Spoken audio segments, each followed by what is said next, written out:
kumita nga po ako dito ng 0.80 LTC or equivalent na 3,140.64 gamit lamang ang Tirlo application. Kung interesado ka, panoorin mo lang ang video na to at huwag kang mag-i-skip para matutunan mo ang step-by-step na paraan ng kitaan dito.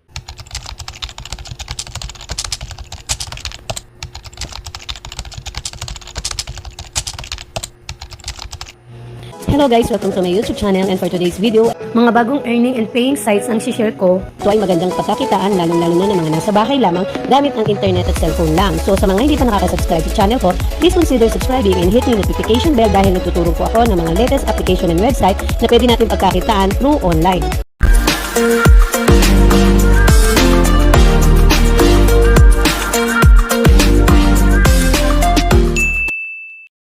Hello guys!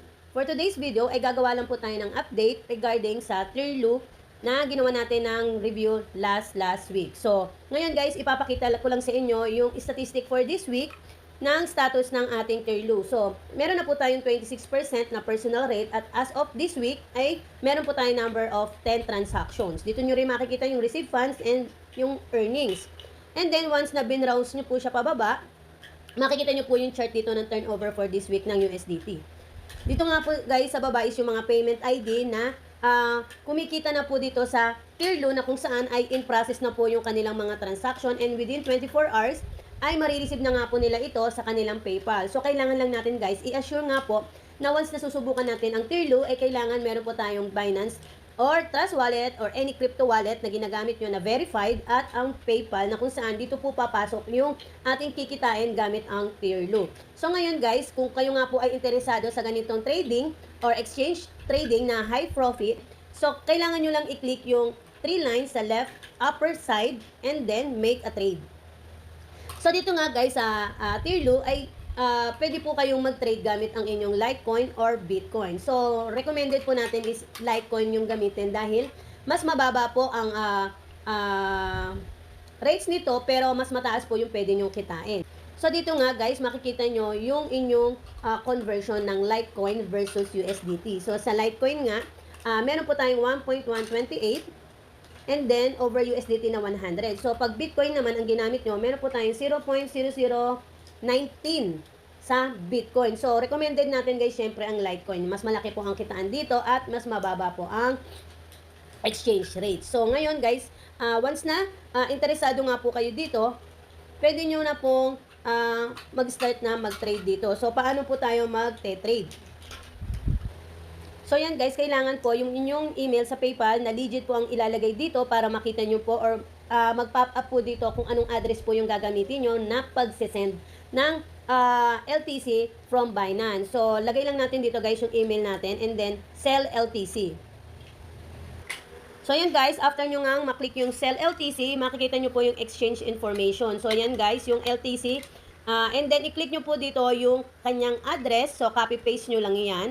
And then, pwede nyo pong i-save or i-save or i-screenshot po ang copy na to para meron po kayong documents once na kailangan nyo mag-follow up sa kanilang customer service. So, copy-paste lang natin siya guys. And then, punta tayo sa Binance. Then, wallet, spot. So, deposit tayo guys. And then, click natin dito yung LTC. So, yan. Sa LTC, click on Litecoin and then, okay lang natin yan. So, ito guys yung ating Litecoin na wallet address. So, meron sila dyang reminder na kailangan mag-ingat po tayo sa pagsesendan nito na pwede po kasing ma-hold ang ating amount dito sa kanilang account. So, ngayon guys, ayan lang po yung pagkuha ng LTC. Ngayon, kailangan po natin magpasok ng halaga. So, click lang natin yung withdraw. And then, LTC, syempre yun yung gagamitin natin pan-trade. Send via crypto network. And then, dito guys, long press natin siya. Paste natin yung address. And then, syempre, Litecoin yung gagamitin natin. And then, max.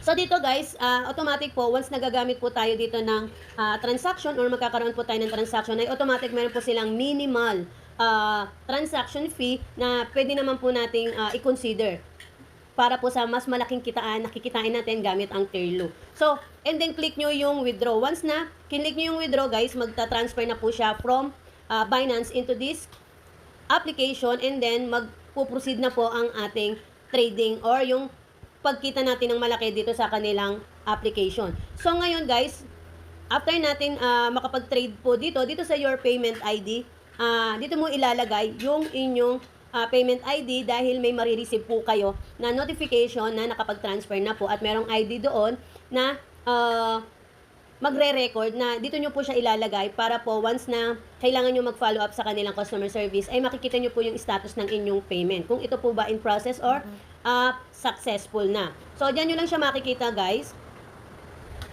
So, ganun nga lang kadali guys ang kitaan dito. Pero kami po ay hindi namin kayo pinipilit na subukan ng mga ganitong klase ng kitaan kung kayo po ay hindi familiar or bago po ito sa inyong kaalaman. Nasa sa inyo pa rin po ang desisyon kung susubukan nyo po ang ganitong application para sa extra income. So sa mga bago po sa ganitong klase ng kitaan, pwede nyo pong pag-aralan muna ang mga ganito kung talaga pong interesado kayo at gusto nyo kumita ng extra. So pwede nyo pong gamitin yung link sa ating description box. Andun na rin po yung email address and password na pwede nyo pong gamitin para makapag-login at masubukan ang kitaan dito. Please like and share na rin po ang video na to para mas marami pong kumita at makatulong po tayo na magkaroon din po sila ng extra income, lalong-lalo na po yung mga nasa bahay lamang. So that's all for today guys. Thank you for watching and happy earnings everyone. Bye!